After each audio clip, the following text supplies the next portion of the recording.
아는 만큼 지키는 건강한 가슴. 안녕하세요. 저는 연세의대 용인세브란스병원 유방외과 김주웅입니다. 안녕하세요. 고대 안암병원 유방외과 유지영입니다.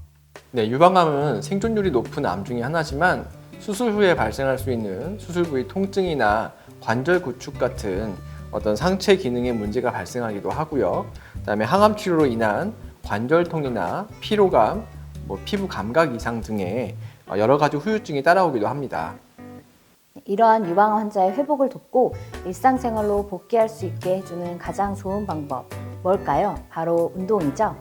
예, 늘 특별한 분들과 함께 하지만요. 오늘은 좀 더 특별한 분들을 모셨습니다. 유방암 전문의 박은화 교수님과 전문의가 아닌 최초의 닥터 핑크 지무엽 박사님을 모셨습니다. 안녕하세요. 저는 부산에 있는 동아대학교 병원에서 유방외과 의사를 하고 있는 박은하라고 합니다. 만나서 반갑습니다. 안녕하세요. 저는 대한건강운동관리사협회 건강운동관리사 지무엽이라고 합니다. 박은하 선생님은 동아대병원에서 유방센터 소장을 맡고 계시고 종양내과, 영상의학과, 성형외과, 방사선통해학과 등과 함께 통합진료팀을 운영하시면서 유방암 생존율을 높이고 환자들의 삶의 질을 향상시키기 위해 늘 노력하고 계십니다. 네, 지무엽 박사님은요. 대한건강운동관리사협회에서 정책이사를 역임하고 있고요. 국가대표 수영선수 트레이닝, 장애인 사이클 선수 트레이닝, 그리고 만성질환자 재활운동 등에서 많은 역할을 하고 계십니다. 예. 열심히 살았습니다. 네.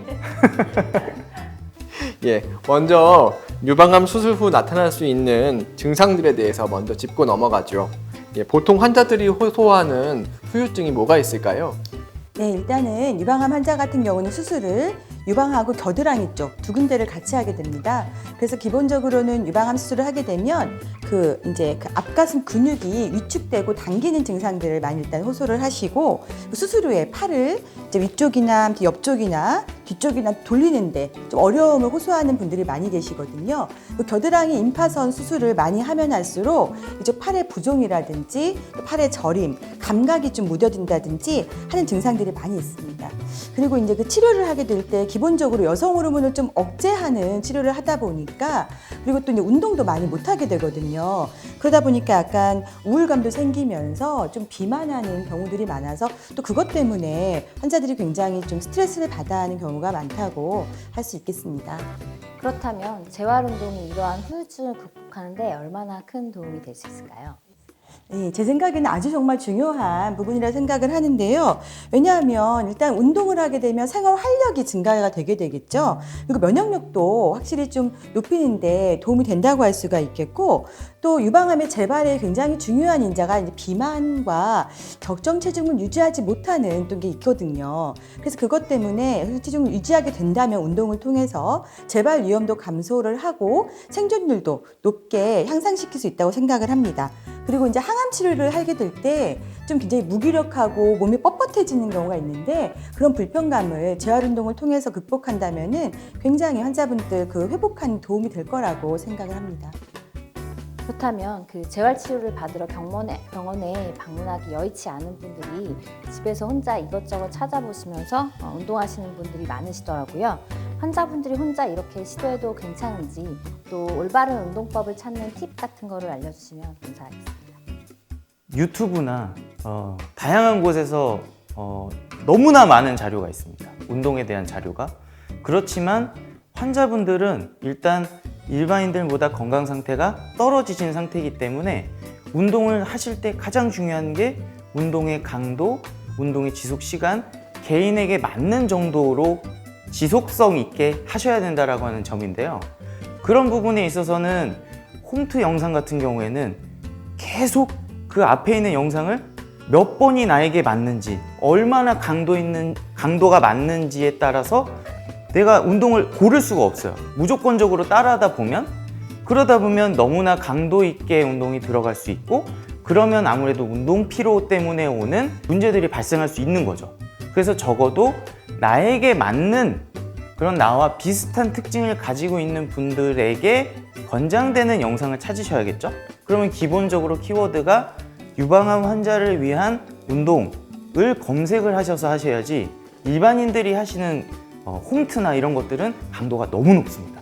그렇기 때문에 그런 것들을 주의하실 필요가 있겠습니다. 네, 오늘 굽었던 저희 어깨까지도 쭉 펴질 것 같은데요. 네, 이제부터 의학적 원리와 그다음에 실제 운동 방법에 대해서 같이 배워보도록 하겠습니다. 네, 유방암 환자들에게 정말 필요한 운동이 무엇인지 실제로 해보는 시간을 갖도록 할 건데요. 박사님, 저희가 보통 코어 운동이 중요하다. 제가 이런 말 많이 들었거든요. 근데 정확하게 코어가 무엇인지, 코어 운동이 무엇인지 좀 알려주실 수 있을까요? 네, 일단 우리 몸을 구분을 해보면 팔, 다리, 몸통 이렇게 나누잖아요. 네. 그런데 몸통이 그냥 코어다 라고 생각하시면 될 것 같고요.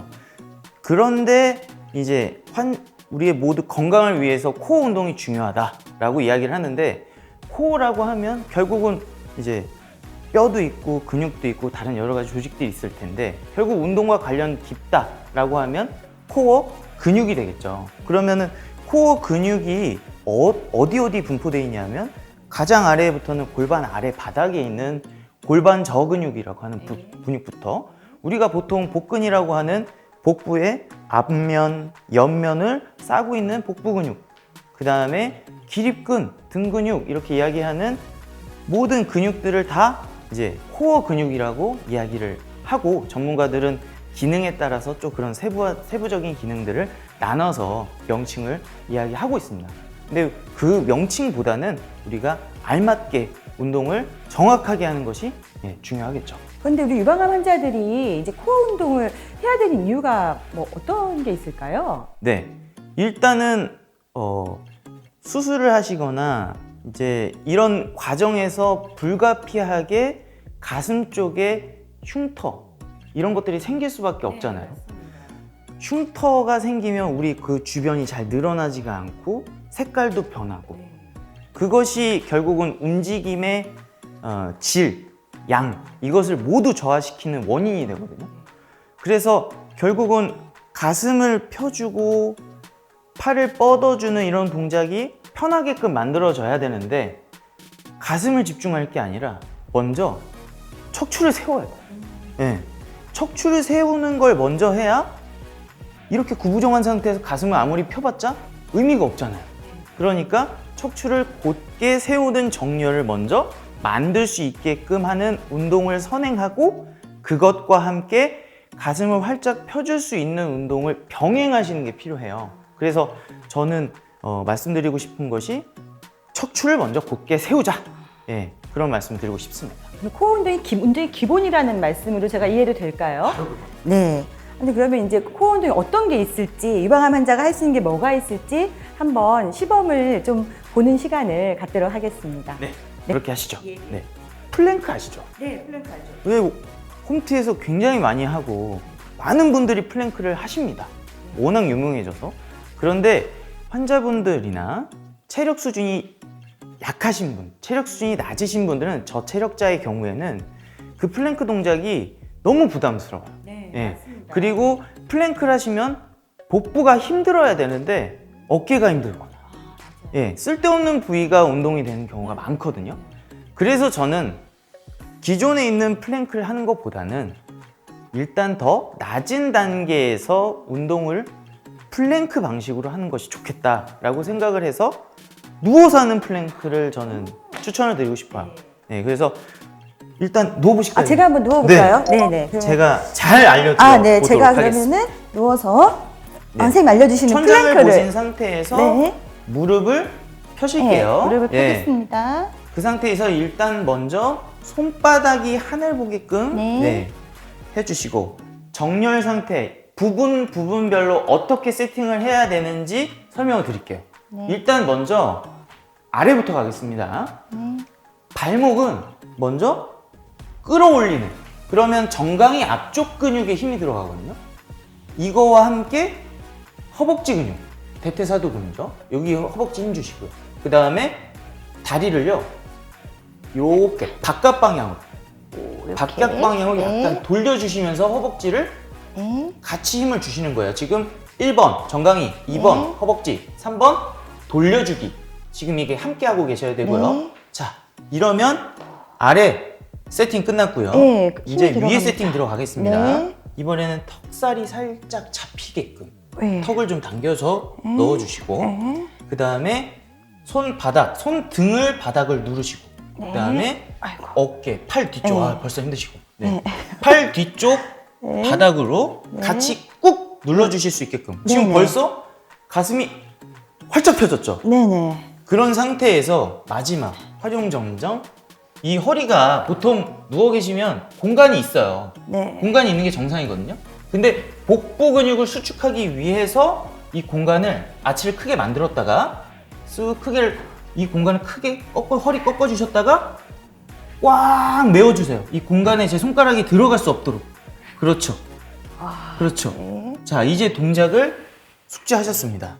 지금 이제 반복을 할 건데 반복은 어떻게 하셔야 되냐면 지금 제가 말씀드린 거 있죠? 네. 이거를 한 번에 스위치를 한 번에 다 키셔야 돼요. 네. 그래서 발, 허벅지, 엉덩이, 그리고?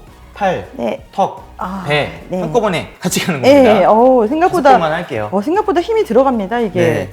자, 시작하면 숨을 들이마시면서 한 번에 세팅 들어갑니다. 네. 시작! 하나, 메워주세요. 둘, 이거. 셋 하면서 내뱉어 주세요. 힘 빼면서. 시작할 때 들이마셔 주시고 힘을 놓을 때 내뱉어 주세요. 자, 네. 가겠습니다. 시작. 둘, 네. 셋 해주시고. 숨은 처음 시작할 때 들이마시는 거죠? 맞습니다. 네. 시작할 때 들이마시고 힘 누르셔야 돼. 오, 네. 둘, 허벅지 힘 딱딱하게. 셋. 자, 마지막 한 번만 더. 자, 동시에 시작. 허벅지 딱딱. 그렇죠. 네. 엉덩이 딱딱. 누르시고 가슴 활짝. 턱 당기고 배 네. 수축. 그렇죠. 그만. 지금 이렇게 플랭크 동작을 누워서 하셨어요. 이 누워서 하시게 되면 일단 부상의 위험이 없습니다. 부상의 위험이 없고 네. 기본적으로 지금 사용한 근육만 해도 정말 많은 근육을 한꺼번에 사용을 하셨거든요. 네. 그렇기 때문에 부상의 위험 없이 다양한 근육, 큰 근육, 작은 근육 함께 사용할 수 있는 안전하고 굉장히 좋은 유익한 운동이라고 저는 생각해서 준비해 왔어요.